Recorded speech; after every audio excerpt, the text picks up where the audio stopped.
ধর্মীয় অনুষ্ঠান বলেন আর যে কোনো অনুষ্ঠান বলেন, এখানে আমাদের কাজ আর ব্যস্ততার কোনো শেষই নেই। এবার ঈদের আগ থেকে ঈদের পর পর্যন্ত এত ব্যস্ততার ভিতর দিয়ে যাচ্ছে। একবার ঈদের আগে সব বাসা বাড়ি সুন্দর করে গুছানো গাছানো করা, এক জায়গায় যেতে গেলে নিজেদের গুছানো গাছানো থাকে। তারপরে সে ঘর ধরে যা অবস্থা হয় সেগুলো দেখলে আর মনে চায় না যে সেখানে আবার বাস করি। আমরা তো মানুষ, তাই আমাদের এইগুলোকে নিয়েই বসবাস করতে হবে।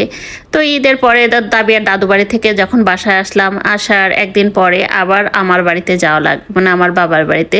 সেখানে ঈদে এবার যেতে চাইছিলাম না, কিন্তু তারা একটা জরুরি তলব করলো যে যেতেই হবে। তো এখানে আমি ছাগল কুরবানি দিছিলাম, তো সেইটার মাংসই রান্না করতেছি। এটা হচ্ছে আমার ছেলে বাসায় থাকবে, ও নানু বাড়িতে গেছিলো, ও চলে আসছে, তো ওকে রেখে আমরা দুইজনে যাব। তার জন্য ওর জন্য তো খাবার রান্না করে রেখে যেতে হবে। ও তো পুরুষ মানুষ, বেটা মানুষ, সে তো আর রান্না করে খেতে পারবে না, এসব তো একেবারে মহিলাদের কাজ। সেই জন্য তার জন্য আমি কিছু খাসির মাংস রান্না করে নিচ্ছি, যেহেতু খুব দ্রুতই যেতে হবে। তো এই খাসির মাংস তাও আমি প্রেশার কুকারে দিচ্ছি যাতে দ্রুত রান্না হয়ে যায়। রান্নাটা শেষ করেই আমাদের যেতে হবে তাবিয়ার নানুর বাড়িতে।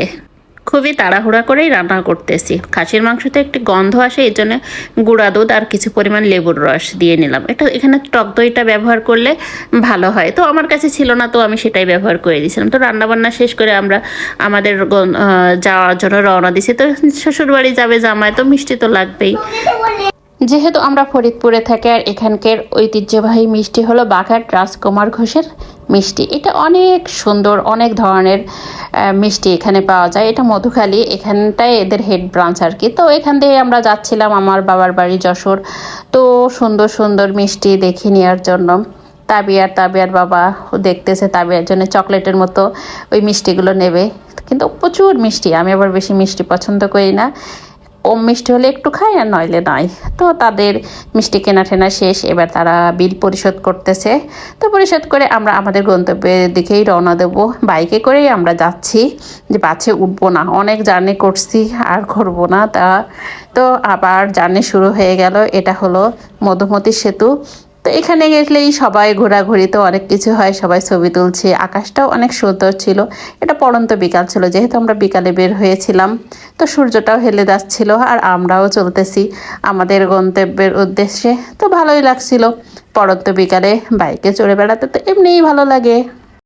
তো আমরা তিনজনই যাচ্ছি, মা, মেয়ে আর বাবা, মেয়ের বাবা আর ছেলেকে বাসায় রেখে। তো আমরা যাত্রা বিরতি দিলাম, দিয়ে এখানে একটু চাটা খাবো আর কি। টি স্টলের সামনেই বসে আছি। তো এখানে আমরা কিছু পুরি সিঙ্গারা অর্ডার দিয়েছিলাম আর লাল চা। তো এখান থেকে খেয়েই আমরা আর কি আমাদের উদ্দেশ্যে চলে যাব। তো ভিডিওটা কেমন লাগলে, ভালো লাগলে অবশ্যই লাইক কমেন্ট শেয়ার করতে ভুলবেন না। এভাবেই আমাদের মাঝে সাঝেই ঘোরা খাওয়া দাওয়া হয়ে থাকে। তো আপনারা কেমনভাবে ঘোরা খাওয়া দাওয়া করেন অবশ্যই জানাবেন। আজ এই পর্যন্তই, আসসালামু আলাইকুম।